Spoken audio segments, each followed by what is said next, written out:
This week on the Bigwater podcast, we have my longtime friend and kind of henchman behind some of the digital brains, if you will, behind In-Fisherman now, doing all their stuff, Thomas Allen. Now, we've had him on before, but the thing you got to love about Thomas is not only does he fish for toothy critters, he just speaks his mind. So I'm interested to see what he's going to say.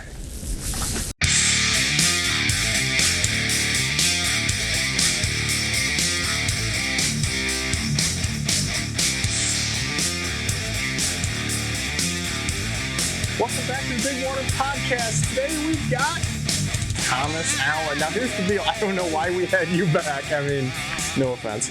But you were good last time, but I think a lot of my people, as soon as they saw bass, like because you used to work for Bassmaster, immediately tuned out. Because it was among the worst performing podcasts we've done.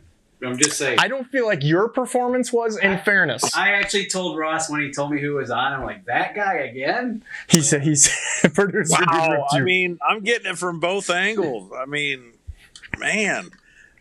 Here's the deal, Ross. You know me and my mama does. That's it. Yeah. Well, but here's the deal. You're with In-Fisherman now. Yeah. So I could almost say this is like a homecoming, is it not? Yeah, it has been. My wife is from Minnesota. We spent, in fact, where I met you, Ross, or through North American Fisherman. That was based out of Minneapolis. And long story about the collapse of that company, probably a whole nother podcast worth.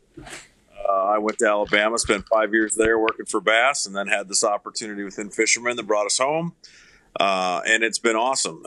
It really has been home. I grew up in Iowa, but have honestly considered Minnesota my home. So, and it works well when my wife is from here. So, well, and it's probably a little better suited for you. Like to do a little musky fishing. Yeah, I do like the multi-species thing, but I'm still scratching my bass bug. I get to fish a weekly Thursday nighter here with my boy, and so we have been wearing out the Minnesota bass. That's for sure. Okay. So, like In-Fisherman, like I gotta preface this a little bit because this is not a dig, but I mean I got started really because of the lenders. You know what I mean? Like they helped me. I wrote when I was in my teens. I wrote for that magazine. That was a big deal. And I think obviously the PWT. I've had Al on here. I think that In-Fisherman is just different now, right? I think there was a little period of time where they didn't do a good job, maybe, or as you look back on it, a lot of companies didn't. But the transition from like, hey, I got my In-Fisherman physical copy of my magazine to let's just go to infisherman.com or let's go to YouTube or whatever it be. And that's kind of the reason you're back here, right? Yeah, that is. In fact, I was hired as a digital content manager, so I deal with everything digital from features on the website to gear reviews to social media and the YouTube channel as well. So that's actually your statement's the same as mine. I was in 4th, 5th grade when my dad bought me my first In-Fisherman video. And from then on, I knew that's what I wanted to do. Now, whether or not I've actually achieved that, working for this organization is an extreme honor because that really is where my interest started in the outdoors. And it's been great. But, you're right. That In-Fisherman is different. I don't remember the exact year, but as in a capitalist country, the lenders made a decision to sell the company, and they were no longer a part of In-Fisherman. And that was I don't know that it was difficult for me to stay interested after that point because those were the guys that really piqued my interest. But by default, I stayed involved, still bought the video, watched the TV shows. Is that kind of like being a Chicago Bulls fan when Michael Jordan's not playing for him? Maybe, but you kind of build your loyalties, right? And I think that the whole magazine and TV show continued to advance and grow, and the digital space just wasn't as, I guess, well maintained or wasn't as big a priority as those other entities. And so I was brought in to help grow that, make it stronger, build a bigger presence, and it's been a year now, believe it or not. And we're already seeing measurable results, and I feed it regularly with content from you, which seldom gets looked at. I usually put it down a couple feature levels, so I'm not scaring my readers. I already know better than that because I write monthly for you and have a column, so I already know better than that. But in fairness, like I said, I'm not afraid to throw digs in there. You know that. Oh, yeah. But I think that it's like there was a lot of people that got caught up in that. And you could probably maybe in some cases you can point to individual people or mentalities with companies, but I think of like Sports Illustrated. When me and you we're not that far off in age. When we were kids, Sports Illustrated was the deal. Now, granted, that swimsuit issue was popular, but me and you were still getting Sports Illustrated. Like that was the sports magazine, right? Because we didn't have ESPN.com. Now, for a 20-year-old to understand that right now, it's not going to happen. But the same thing, dude. Sports Illustrated they were the deal, the King Kong, and now minus the swimsuit issue, which really isn't even anything in that because, again, people go online. Like, dude, that thing faded off into nothing. And I don't think In-Fisherman has faded off into nothing, but they're not the gangster top dog, right? I mean, and well, that's constantly changing landscape. Like, I mean, honestly, our subscription rates are continuing to go up. And I think there was a time when I was at North American Fisherman where there was more competition in the non-tournament space. Like, I believe that In-Fisherman's main audience is not the tournament crowd. And you have two different groups of people that want to learn how to catch fish for a separate outcome. But what's interesting is there was a long time, and I know you remember this, Ross, where all of these magazine organizations were like, oh, magazines are going to be a thing of the past. They're going to go extinct. And instead of like that becoming a casualty or making the company a casualty, they would quit making magazines before that estimated collapse was happening. And in my experience as a magazine editor for the last 15 years, I haven't seen that trend take place. Now, I've seen companies that have made that move for themselves, and frankly, I hate to say this, they've kind of become almost irrelevant because of it. We're getting like real serious, and we haven't said anything insulting here for a while. We need to insult each other. Yes. You go first. You look so ugly, and you're trying to young yourself up with that flat brim hat.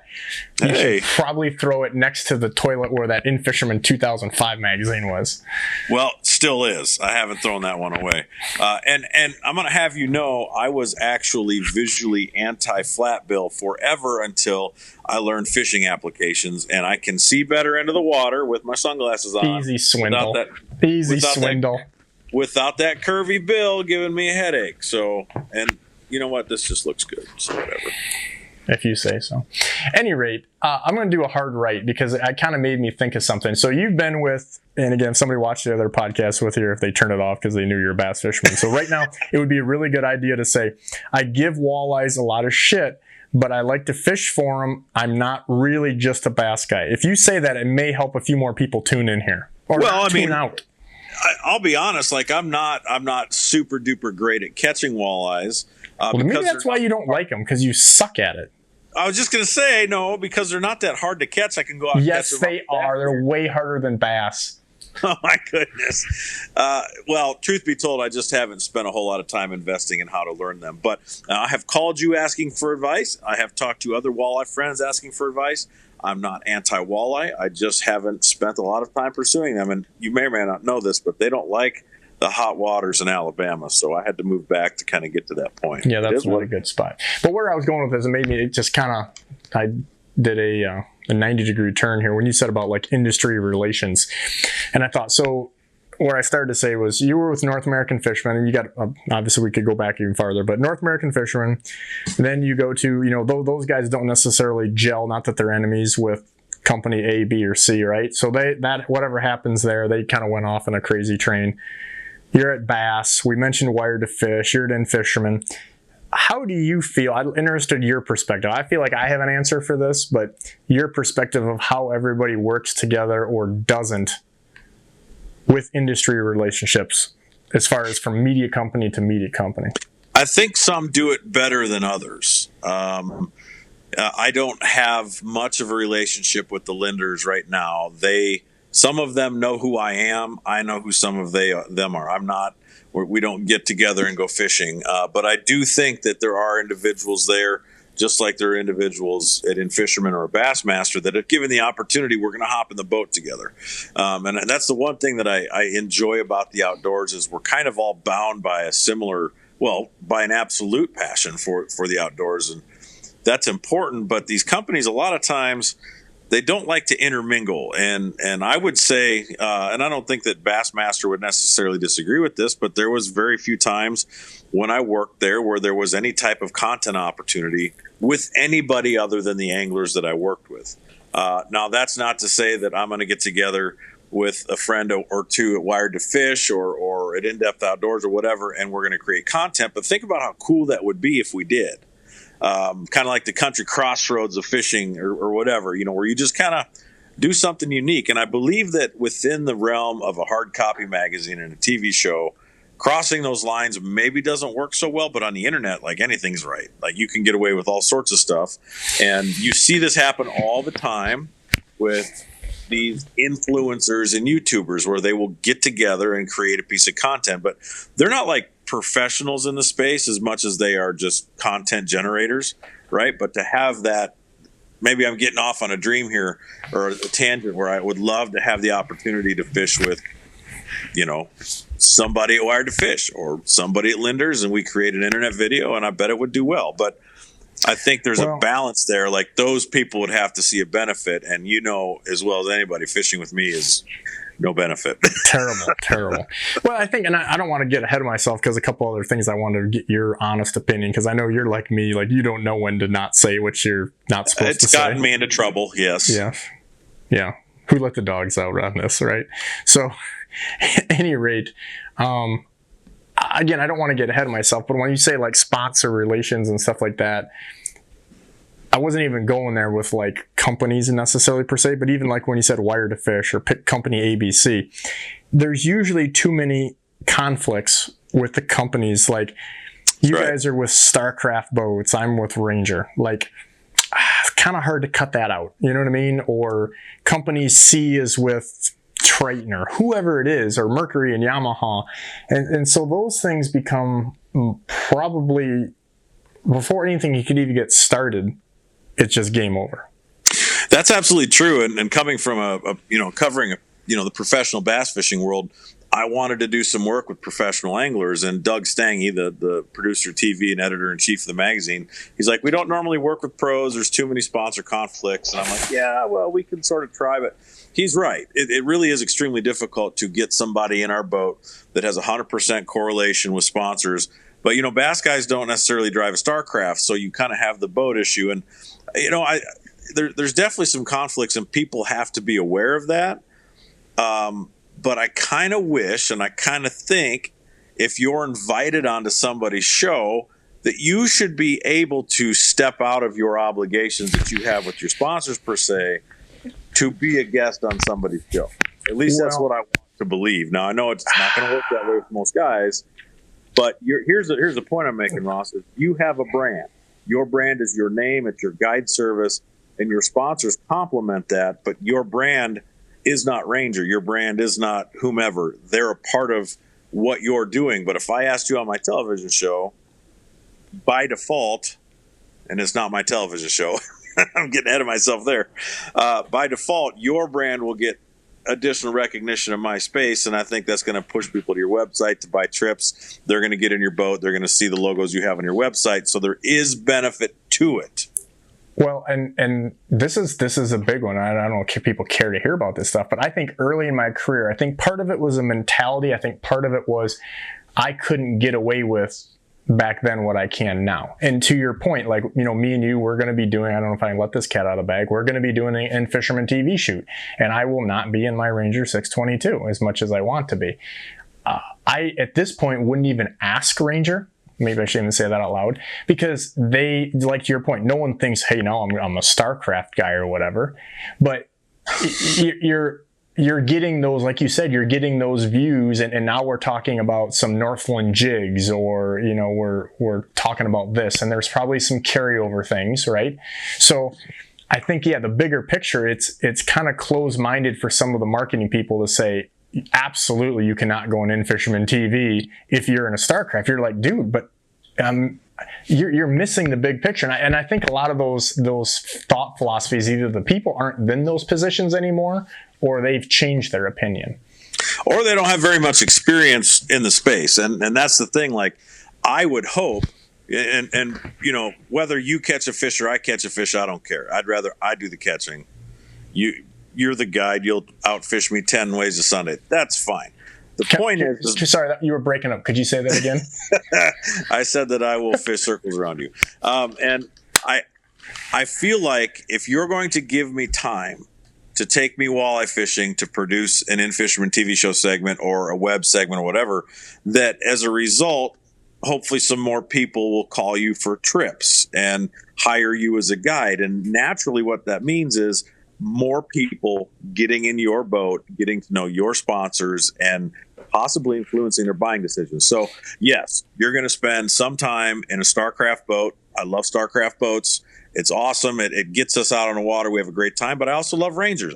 My personal boat is a Ranger. It's in my garage right now, bought and paid for. So that's what I use when my son and I go fish a tournament. And I'm going to interrupt you real fast because exactly what you said, especially because I don't want to come across as an In-Fisherman bashing thing, because it's quite the opposite. But it's just like now with Instagram numbers or Facebook numbers. Everybody just talks these numbers, and I'm really not trying to go down this rabbit hole, but bear with me for a second. Like, if I've got X number of people on it, but some of the companies I work with that have 6 figures in followers have less interaction than I do with 10,000. And I think it's the same thing with In-Fisherman. Like, yeah, they don't have 3 million people getting their print magazine, but I can tell you for 20 years, without exception, even when the numbers dipped there before you, I still had more people interacting with me, whether it was emails, questions, inquiries, whatever it was after an article came out, than anywhere else. And that's still true to this day, because I think that they had, like you said, a different crowd, people that say, hey, I'm not trying to be a tournament guy, but I want to learn, and I want to catch more fish. Well, I want to prepare the people from a young age to maybe a college age level, young adult into adulthood.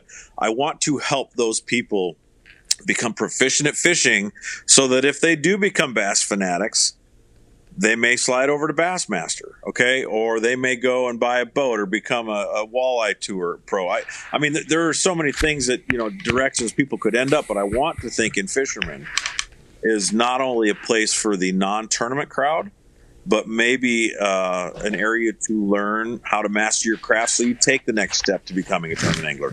We're not in the business of keeping track of tournaments. We don't cover tournaments anymore. We used to a long time ago. Now I think our job is to teach people how to catch fish. Well, let's just be honest. If you write an article about, like big Ned rigs now, that's becoming a little bit of a thing, right?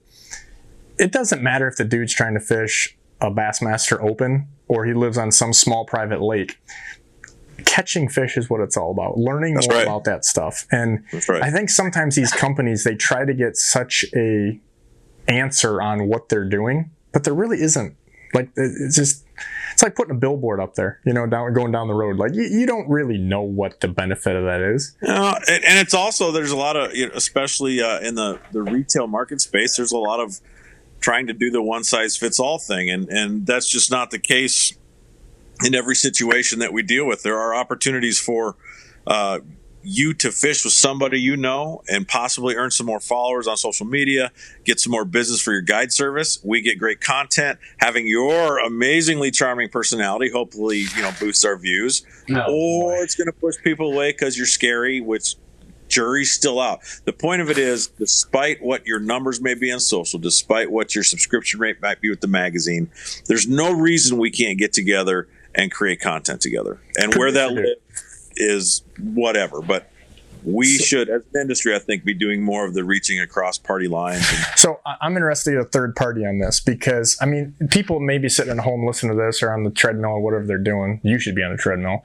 but here we go. Here we go. That's fine. They're like, oh, how's that? And we're talking about kind of the behind the scenes thing, but I think that ultimately, if somebody's learning how to catch more fish, like, this content talk really applies to them. Like, so producer dude, he's been with me about 12 years or something. He was the producer of my TV show. That's a saint, huh? It's a two-way street. It's a two-way street. He deserves the credit of your mother. Like, how has he put up with you for so long? screw off donut. So my question, It's like producer, blind unconditional love. I mean, he deserves a medal, gold medal. I take a little abuse from time to time, but at any rate, I'm interested to hear his take on. So he's helping put this podcast together. The Bigwater Fishing brand has developed and changed, and it's constantly evolving. So we're doing today. We shot for my YouTube channel. We shot some content for some sponsor stuff. We sent a bunch of stuff for the website. Just like you do, but it's just my own personal thing. So I'm interested to hear, as you listen to this a little bit, do you have any questions for a content guy, or maybe even advice for him? I mean, I think he's right on as far as trying to find those other joint people to create content with. I think you're dead on. I mean, Ross and I have talked about that before too, finding those people that are on YouTube that we might be able to invite to go fishing with, that has a content channel, different things like that, where they can share, we can share, we all benefit. And I know just in the stuff my kids watch, right, they've got Mr. Beast, who is like, one of the kings of YouTube, and then he brings on another YouTuber. They both explode because of it. So, yeah, I mean, that's where it's going. And it also comes down to... I didn't think we were going to go here, but we're going there. Oh, I'm already there. And it also comes down to, ESPN. When we talked about ESPN and sports a little before. They've moved away from just doing highlights, and it's kind of the same thing. You said In-Fisherman's not covering tournaments anymore. They've moved away from highlights. You can get that information on Twitter, and if you want it. But again, it's creating content. I mean, they had. I'm going to go there. They had Yorkie. Well, hold on. There's definitely a thing here that's worth mentioning. Like, you do need to watch your own bobber. Okay. Like, stay in your lane when it comes to certain things. And I think that there was a time, and I wasn't around, when In-Fisherman thought, okay, I think it was probably around the fold of the PWT where maybe the tournament thing wasn't In-Fisherman's deal. And I think that it was probably a wise decision at that point to pool all the resources into Fishing 101, getting people outdoors, teaching them how to fish, creating those memories, and then returning, coming back, and then becoming investors in all of these different manufacturers, retailers across the board. But there are organizations that have in the past and are today trying to dominate the entire space. And I mean, if they can do it, great, but the chances of them actually doing it effectively are super low, and resources are getting spent and wasted trying to own every square inch of whatever the case may be, that it really kind of turns people away. So I think that focusing on what you're good at is important, but not trying to bite off too big of a piece that you're not able to chew is important as well. I can't believe I'm going to go here because we've kind of gone here in other podcasts, but producer dude is absolutely right. And he is trying to keep me on track. And I fight him on a lot of this stuff, and some of it not rightfully so, but some because he doesn't know the fishing industry like I do. Fair enough. But, and we're both, the problem is we're both wrong at certain times, and we're trying to navigate through. But here's the thing. I have shot with I won't say any specifics, but a larger media company. And when we got done, the dude just looked at me. And again, the people shooting it, right? Like the camera guys and everything, like they don't know nothing about nothing. They're really good professional. That's videographer guys, just like you guys have, right? You hire people to do this stuff. And the guy was like, dude, this is unreal. And it was just an average day for us. I'm like, what do you mean? He's like, oh, it normally takes 3 or 4 days to get this done. I'm like, what are you talking about? Like, this is 3-hour deal for us. And he's like, well, do we, and he named, and I'm not going to name, and how many days it took. And he goes, well, we shoot a lot of influencers now. And I'm like, shit, because here's the deal. The producer dude's right. Like, we need to work together better on things. And yeah, 2 bikini babes get an Instagram and they share each other's thing, and all of a sudden they got 1 million followers. But I guess I'm still old school, and I don't need 10 million followers. And it's probably not the smartest business, but I can still hold my head high when I'm rolling down the aisle at the boat launch or ICAST, because my street cred, like, you want to come get some, you come get some. Because I mean, I'm telling you how it is. And that's why I think I have an opportunity to work with you guys, because these influencer dudes, they were at the right place at the right time, or they put some money into the right thing. And I'm not knocking all of them, okay? But most of these guys that I've fished alongside, the dudes ain't got it. No, and a lot of them have on recorded history on their YouTube channels or social media channels, downplaying or downgrading what their next step eventually was. Like they'd talk trash about guys having sponsors, talk trash about professional anglers, and then 3 weeks later they're like, hey, and here's a great reel that you need to have, and if you aren't using this reel, you're not anything of an angler. I guess that was going to happen whether we like it or not, and it's going to continue to grow whether we like it or not. And what I've noticed, Ross, and you used this word that even the last time we talked a little over a year ago, influencer wasn't a term back then, or at least an easy term. And now it's like everybody's talking about, okay, we've got TV personalities, we've got freelance outdoor writers, we've got editors, we've got salespeople, we've got this crew and that staff and whatever. And now we're using the term influencers. And that bothers me because ultimately what's happening is that indicates that this person is having an impact on a large group of people when they're not qualified. I guess let's just say back in the 80s, if you said you were an entrepreneur, that meant you were unemployed. Or maybe that drugs. was selling drugs. Yeah, producer dude jumped right on the drug train. He's a cocaine cowboy. But Ross, but I mean, aren't you technically you are an influencer, right? I mean, you are. I feel. I mean, again, you're not supposed to talk about yourself like this, but I think that most of the companies I work with, including In-Fisherman, I have a column with In-Fisherman because of my ability and also my desire to be able to formulate the content in somewhere that Thomas can package it and get it without completely just going. Rewrite it and edit it, let's be honest. It's not that bad. I've seen what you do. I look at the original and then the other. But yeah, an influencer to a point, but I'd like to think that I'm authentic. Like our videos. Hold on. Producer dude, have we ever faked anything out? We've never faked anything. I wouldn't ask you to. I know he knows. I know you well enough to know not to. We have not showed certain things because just the way of the world at times. But honestly, about 90%, he'll even look at me and something that like I can tell you some people me and you both know because I've shot with them, and they're like, oh, that's never going to make it in. And I'm like, and I've told producer, I'm like, oh, this is gold. This is gold. Like, I'm not even going to ruin, but one of the things I got, let's just say I got wet on a shoot hasn't run yet, if I don't want to ruin the surprise. And the guy looked at me like, oh, you're not going to let that run. I'm like, absolutely, because it really happened. Mm-hmm. But I'm not running off the dock to jump in to try to get, an intro thumbnail. That's right. You're not going out of your way to create. If it happens, we show it. Content. You're letting the authenticity of the situation occur, and that gets people's interest.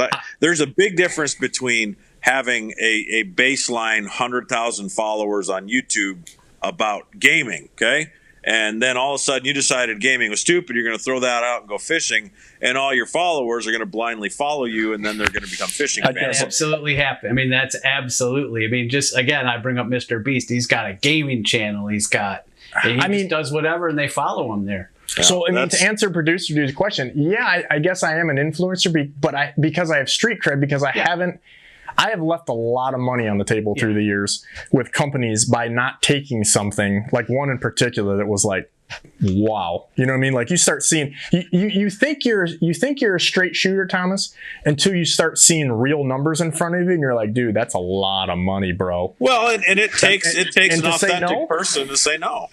And so I appreciate when people do that, but it's not as easy as that sometimes, because if your income is based on the type of relationships you build with sponsors, or the content you develop, or the stories and things you sell, you have to be selective. That's business. We're in a capitalist country. It's a big picture, long run deal. That is what I judge.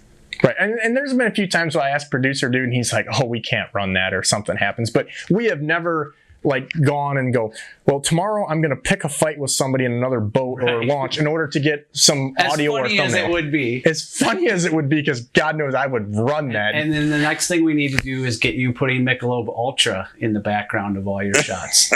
Yeah, I hear Mick Ultra pays more than companies fishing ABC, but...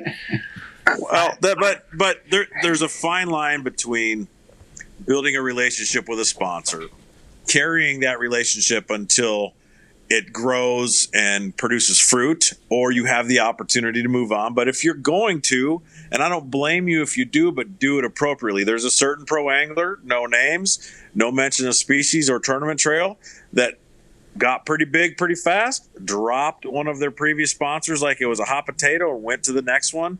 And I think it was poorly managed. That happens more than you might realize. But this is all, I already know who that is without even saying, and that's also the same guy that wouldn't return calls to certain important media people. Well, and right? that's possible, yes. But the point is, there are ways to exist in this space. Become a professional, and let's be honest, if your interest, okay, no names on a group of people that started on YouTube, if your interest is to get paid for what you're doing, you're in essence a professional, and that means you have to stand by the same type of qualifications or obligations that you criticize people above you for doing. And above you, I'm talking about people that legitimately catch fish in their downtime. Now, you can go to a pond, you can walk the bank at the golf course. That's fine. That's fun. I like that too. Let's get out of this rabbit hole, because this is going to get ugly, and you've already kind of done it. But I got a transition here for you. Here's the thing: there are an awful lot of people, whether they're YouTubes or pro anglers, that I don't feel adequately have represented or maintained relationships within the industry. And if it's not for me to criticize for them, but it's taught me, now that I work with In-Fisherman TV, to better nurture those relationships and invest in those people. Because, hey, if product XYZ isn't up to what I consider an expectation, I would rather work with that company making it better than say buy. Like, that's what I want. I know you're the same way. You develop baits, you've developed tackle storage 100%. systems, you worked with a lot of people. Unfortunately, some companies come and say, well, the bottom line means we can't sell enough to cover where this is going to work here. And you're like, well, that's unfortunate. But here's where I want to go at, because me and you could go, we could just really fire it up. We're already burning through this thing pretty quick. Yeah. Thank God I'm almost done with you. We got editing. We can edit. Producer dude said you could be edited. It's perfect. He said he's also going to put you can be edited. He also is going to put a filter on you. But well, that's fine. Whatever. We're kind of talking industry relations, and then we went down that whole. We said the I word. So you used to say the F word or the C word. It's the I word now in outdoors. But here, I want to talk to you about sponsor relations, because I think that this is a good.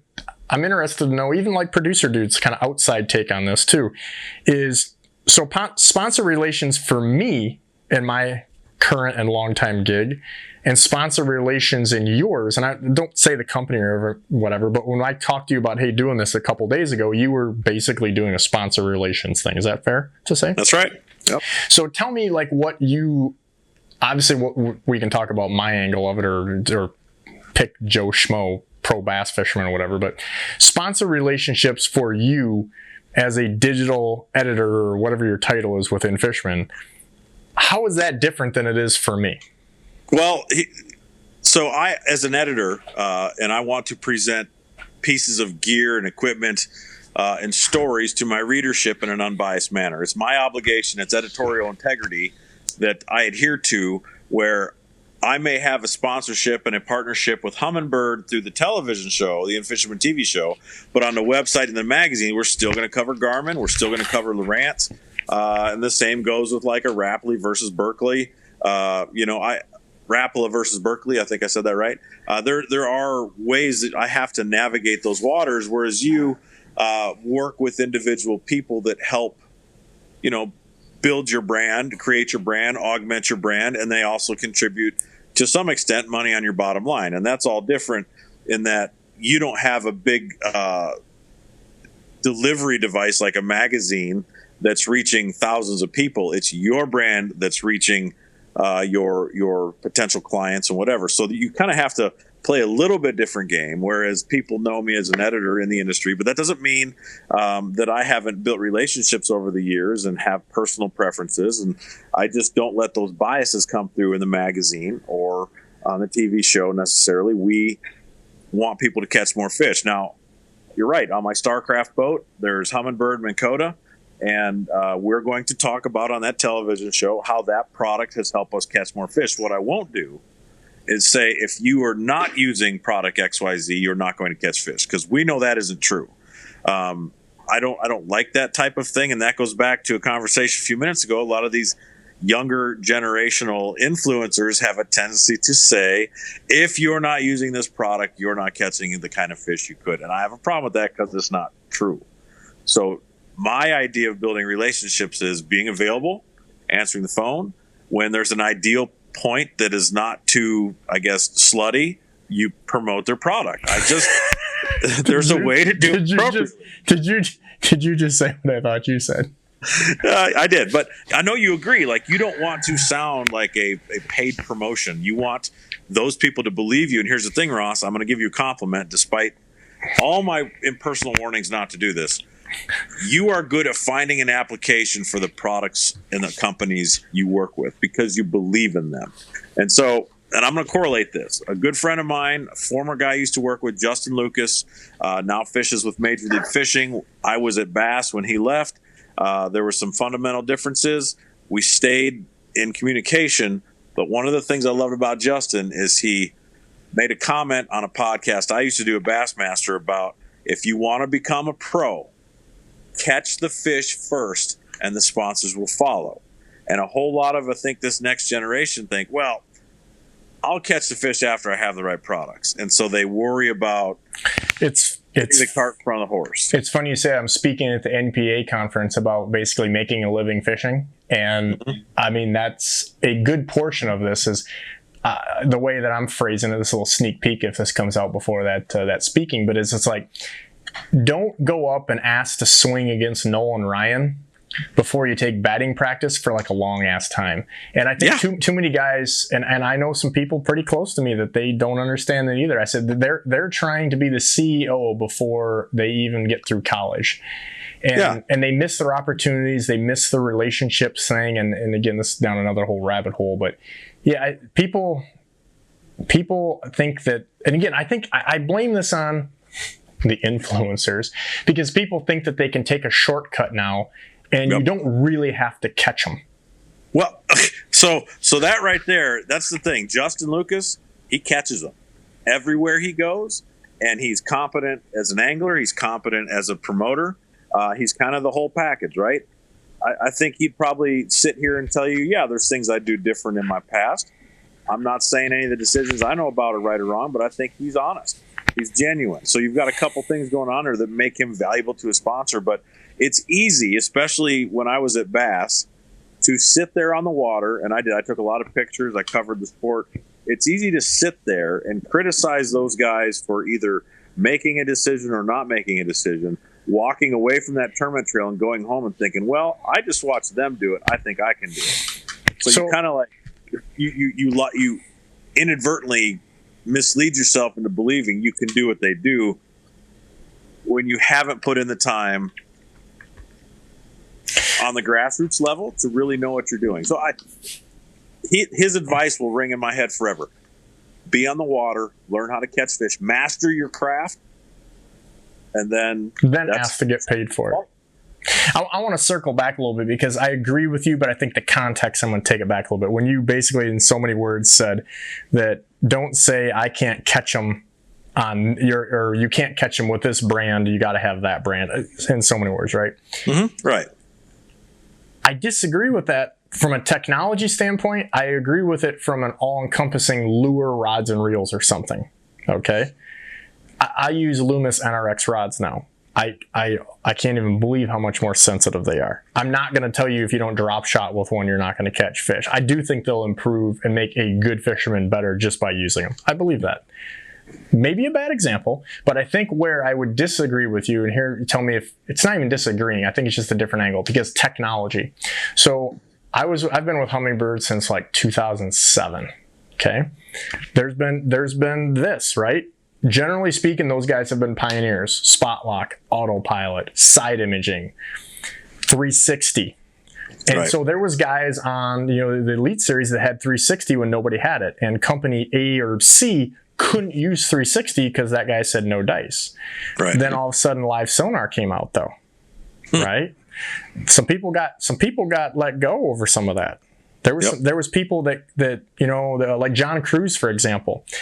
I don't remember exactly what the scenario is, but I think he had something with one of the company, whoever he was working with at the time, there said this wasn't working. And so he put a Garmin, a Lowrance, and a Humminbird on his boat, and he said, I want to give everybody a real product test. Well, he did all three. He did Garmin, Lowrance, and Humminbird, all three on his boat at the same time. I think that's what I just said, but I mean, that's exactly what you just said. Yeah. Is it what you said? Producer dude actually complimented me or agreed with me for once. But you kind of broke up. Yeah. Sideways. Anyway, but my point is, I think with the technology thing, like, producer dude got to see today one of the prototype live sonar things with a little bit of a update that's not on the market. Well, the whole point of this, it's not on the market because we're testing this. We're trying to make it better so that you hit the ground running with it. Right. And that's the unfortunate part of my job that everybody thinks is so cool. It's actually the worst part. I work with a lot of things that are betas that ain't so great. But I waste a lot of my days. I shouldn't say waste, but I do spend a lot of time on the water with stuff that either breaks or isn't the deal so that Joe Public doesn't have to.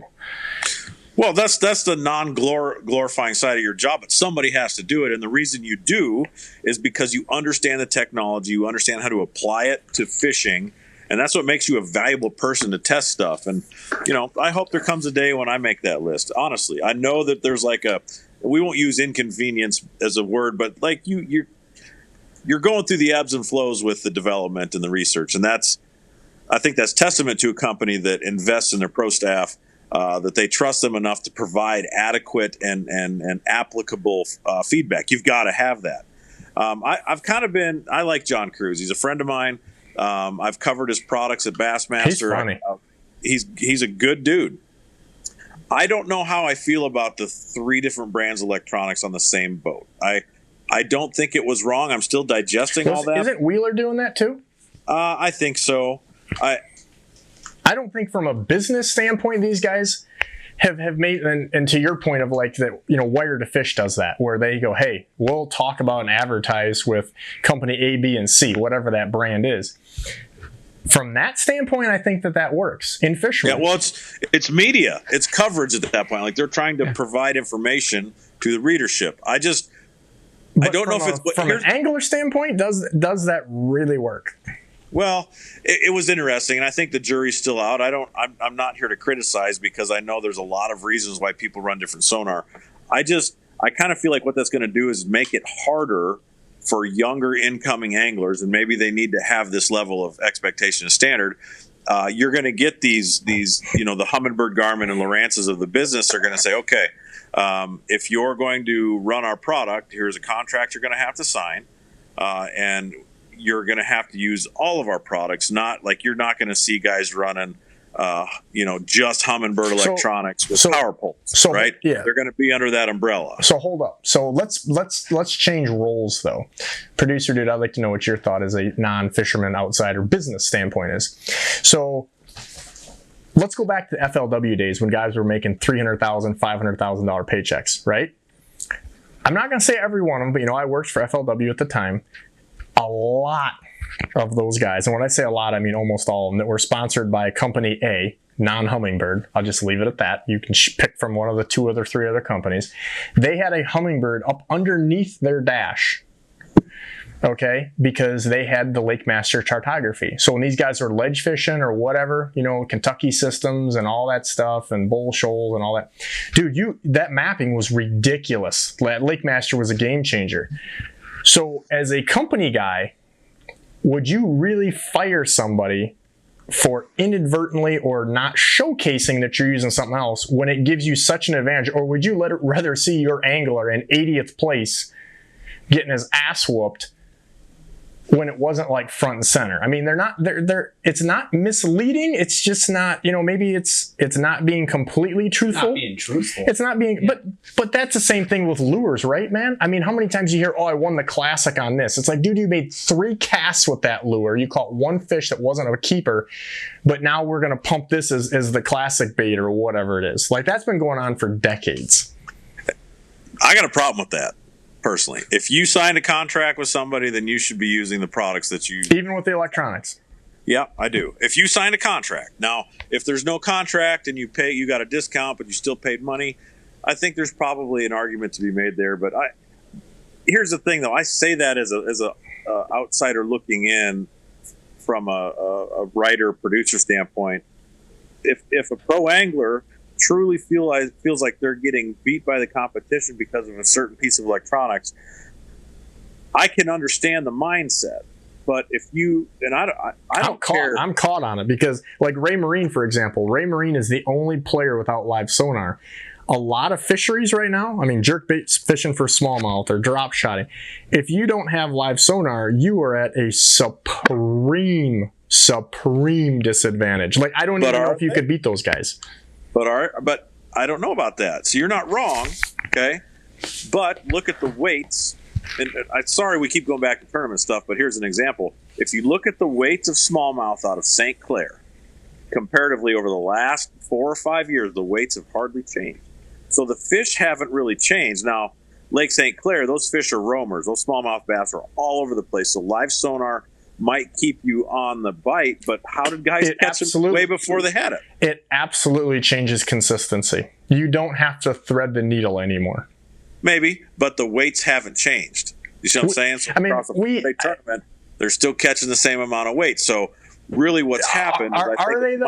Are they? How hard do they have it's to documented. Work to find those I'm not making this up. You can go look. I disagree with that. And I think that, again, for the consistency, if you know how to do it, you look like a guy we had on the podcast, Isaac Lakich. He's pretty much whooping people's asses, and live sonar is what he's using. Because he grew up with the technology. Because he started with it was like me when I started with planer boards. I was in my teens. You're right. And you're not wrong, and I'm not disagreeing. I'm just saying the question is the business end, because I don't have an answer for that either. Like, are you going to fire a guy over using something that if he doesn't, he's going to get his ass whooped? So is he supposed to get his ass whooped for a year and a half while you develop that? And also, I mean, if he wins and the public doesn't know that he's got he's using something else, it's still valuable for that company that sponsors. Whether it's ethical or not, that's another question. I think there's two different sets of standards for where you're at. I think if you're in the tournament world and you're losing or not performing as well when compared to people that are using the sonar, maybe there's an argument to be made there. That's not for me to say. But in my side of the business, if we have a contract with company XYZ, I'm going to stick with that contract and not burn that bridge. My point is I think a lot of this was unavoidable. The exception being the heavy technology stuff of, like, if you were to use a different brand ABC rod and reel compared to my NRX, I still think you're okay. Not as good. But I think when you look at the chartography that Lake Masters had, or people that had first versions of live sonar, I think it's damn difficult to beat those guys if you don't have that. Maybe, but I wonder also. Because let's back up. Let's take it back old school and say, if you had Loran C and I've got a GPS period. I mean, that's a slippery slope. I just think that. Oh, yeah, Daddy. Listen. I have committed. Here's what you have to do. If you want to stay competitive in the market as a product developer or as a professional angler, you have to accept the constantly changing technologies and advancements, and you have to embrace it. And honestly, like, there have been times when I get a new phone, I'm kind of starting to sound like my dad. I'm tired of having to learn all this new stuff. But it's still fascinating to me enough to a point when it comes to fishing technology that I really want to stay up on it. Be competent with it, and I have to be able to speak to it, right? So if I want to continue my career and be relevant, I have to adapt with the times and learn to speak about certain pieces of content, whether that's on the internet, or certain pieces of equipment, whether that's on the internet or it's in TV. I definitely need to learn these different things. But if you're under, it would not be good for anybody, any TV show host who has a sponsorship with so-and-so, to use a competitive brand on the show that company agreed to sponsor you with. So now, how that applies to pro angling, I think there's some parallels to be drawn, but there are some differences. So I can't say angler A was right or wrong in doing that, because I'm not in their boots, because they are there to win tournaments, right? All right, so real quick, Ross, so say Garmin had a better product than Humminbird, and it allowed you to do what you do better. And we were out shooting videos and we had to find fish. I mean, I'm going to put that in exact, what would you do? That's why I'm telling him. I don't have an honest answer, but I'm going to tell you straight up.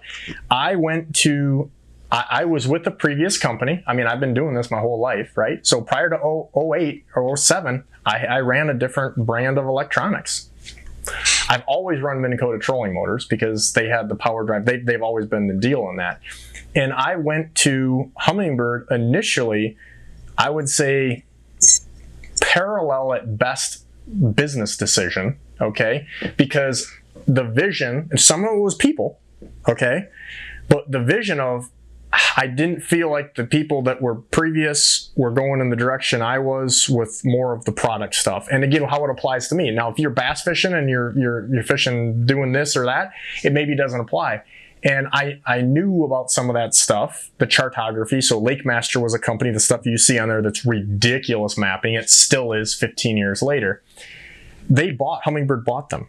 Okay, they bought Canon. Like their vision, they're an amazing company. Like if I had $100 million in the bank, I would still be running the same stuff I have in my boat today. And I tell people that because then it's credence to the brand, right? But that's why I'm posing this question to you, because I mean, this kind of indirectly came up with this live sonar thing and the timing of it being released. Now, some of us might have had that before other people. Wink, wink. Well, but there's so many different angles here to consider, and I agree with what you said. I don't think what John Cruz did was bad in the sense it's going to make him more believable to the general consumer, and that's valuable because John is in the business of catching bass and winning titles, but he's also in the business of selling product, right? So there's the opportunity there to be very authentic, have 3 brands of electronics on his boat, and indicate which one he feels performed the best under which circumstance. I think there's value in that. But as a company, it's hard for company A, B, or C to hitch their wagon to somebody that's also promoting a competitive brand. So business-wise, he took a hit. But did he? You know, we don't know what his contract was. I don't know. I don't know what contracts he has or had with an electronics company. Because let's look at this. If you're getting paid X dollars, right? And if he goes to these companies and they each just give him a unit, and maybe he was making 5 or 10 grand, or I don't know what the number is, make it up, right? X. But if he has one finish because of that technology that he can use now you're par for the rest of the year already. And now he's got an opportunity when things change to go with any of those 3 companies. John's a smart businessman. I don't think he took it in the shorts. No, but I can't speak to that. But I'm not sure yet. It's a unique situation.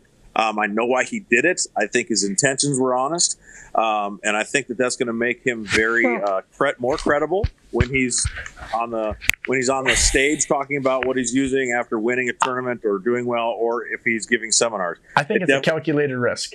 It's a calculated risk, but you know what? I don't know why we're talking about this still, but you look at my last point before the juror bangs the gavels. When you look at Jacob Wheeler, I think he absolutely did it as a bigger picture thing because the dude's tearing it up, and I think he knows without certain technologies, like I'm not going to be at a disadvantage, so I'm going to give up this so-called upfront money to make a whole bunch more, or just do something with somebody else. Yeah. Well, here's the bottom line. This business is very interesting. There are a lot of nuances that different sectors of the business may not understand about the other. And to me, no matter what, whether it's relationships with the pro anglers I served at Bass, the leadership at Bass, the companies I got to work with at Bass, or at In-Fisherman, I'm working with the leadership at In-Fisherman, the outdoor sportsman's group as a whole, and the anglers that I represent that are learning how to fish. No matter what brand is on your boat, trolling motor, rods, reels, all that aside, to me, the value is the relationships of the people that you build while you're in the industry. I love working with people, and I don't care if so-and-so worked with company A and he left to work with company B. I'm not saying I would shift my support of that brand, but that friendship's going to remain intact. And everything we've talked about, Ross, the one thing that I believe in is not to burn a bridge. And throughout my 17, 18-year career, I've only had to do that once. And that actually got rebuilt to an extent with some caution signs, caution flashing lights, got rebuilt that I cast a few years ago with a simple conversation. And I appreciate that person for standing up and admitting or holding themselves. I don't even know if I know this one. I'm going to have to. Well, here's the deal. It's, to me, this whole business is all about the relationships. And I think that the passion that ties us together is what makes media person? This industries to work in ever. Huh? Was this another media person? Could have been. Well, I think I know where you're going, and we'll just say that one's not been fixed, but we're not going to talk about that. So here's the deal. I'm jerking the wheel right. Ross. I'm jerking the wheel one more time before producer dude gives me the freaking timeout. I was helping a buddy the other day whose kid's really into fishing, and it's kind of one of those deals like when the guy calls you and he's like, I need a favor, and he's kind of got the head down, the hat, and I'm not like amazing guy at fixing stuff, but I've learned through doing this for a living, it doesn't matter how much money you have. When I've got to go tomorrow, I need to get things right. And I had to film with another company recently, kind of off track, and they provide this boat, and it definitely wasn't my Ranger 622. And when I was in the thing and I'm starting to just mess with stuff, I'm like, hey, neither one of your bilges are running. We had to rewire the bilge, and I happened to have a spare bilge toggle switch in my shop because it's 10 o'clock at night. We're getting ready to film at 5:30 the next morning. And here we are laying in the garage, for 3 hours rewiring this thing. And it's not that I'm some mechanical guru, but I've got, a voltmeter. I've got the parts because you have to. Anyway, so my buddy's kid is in here, and I was like, God damn, I'm like, you guys break a lot of shit. I swear to you, I literally said, the only one that breaks more shit or tears more shit up than your son is my buddy Thomas. Dude, the picture of you, and the thing I like about you, though, in all fairness, is most people are either going to do it for like a photo op or something, or they're going to never let it see the light of day. Like, dude, delete that picture right now. Dude, you just own it like me, and I love it. That picture of you trying to get your truck out of the ditch, your jack plate. This is just like in the recent that I remember from just seeing, not even talking to you about it, but seeing on social media. Regular occurrence. You are hell on wheels, son. Well, there was a picture not when I lived in Alabama where I had some bearings seized up on my boat trailer, and the wheel, I managed to limp it all the way home, and then when I parked it in the driveway, the wheel goes punk. It just landed sideways on the driveway. I'm like, that's not good. Well, here's the thing. You know what? I have a boat I paid for, blood, sweat, and tears, and it's going to stay my boat for probably the foreseeable future. So for me to keep it on the water and keep it functioning, I have to be semi-crafty with tools. Now, there's a lot of stuff that's way over my head that I know who to call, and this goes back to investing in people, Ross. If you don't know the people who do, and they'll help you get through it. And frankly, I go to YouTube University all the time. If I need to change a brake caliper on my boat trailer, I can do that. And it just comes down to don't let it spin you out. It's generally not that hard. You just don't know it. If you figure out how to do it, make sure you have the right tools. That's the big thing. Having the right tools and access. Yeah, access in boats and stuff is the biggest thing. But Ross, don't be afraid to ask for help, okay? That's the thing. I reached out to some people I knew the company that makes my jack plate, and I have the part in the mail. I'm going to have it tomorrow. It's probably an hour fix. So not a big deal, but you're right. But see, I use my stuff, Ross. Like, there's some dings and dents in my gel coat on my boat, and that's from missing if you ain't robbing, you ain't racing? No, I just hit it with 1.5 ounce tungsten weight at 400 miles an hour. It is what it is, but you gotta be, captain, you're like part-time engine mechanic, and you gotta be able to, set up your electronics if they break down. But here's the benefit: if something goes wrong, at least you know probably where it happened. Yeah, and the reason I brought that up is I thought about, like, when you brought the comment, however we went there with the, being ready. And I think that's a very underlooked with new, and I'm not talking young kids. There's a lot of guys getting into guiding now where I'm at that are 40, 50-year-old dudes or retired guys that, it's now their golden hour job or whatever.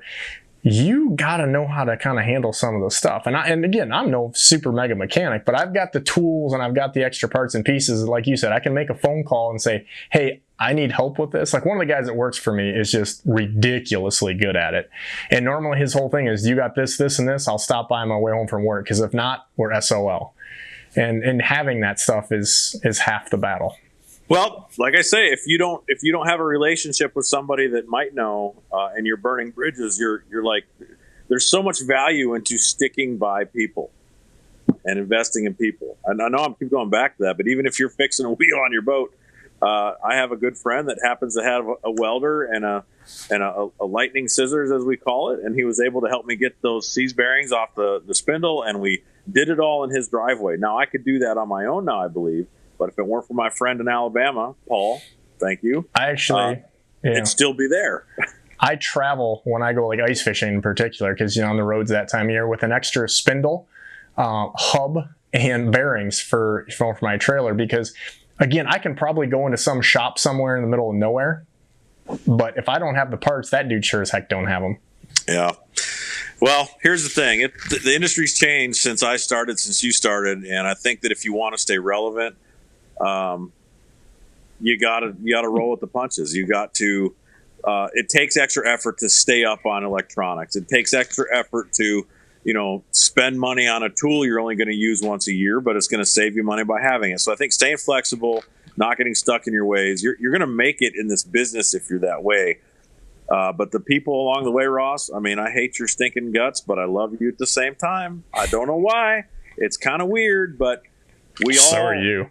So those of us that are authentic have a tendency to find each other, and that's valuable to me. Whether it's an angler on the Elite Series, maybe now Major League Fishing, I didn't cut ties.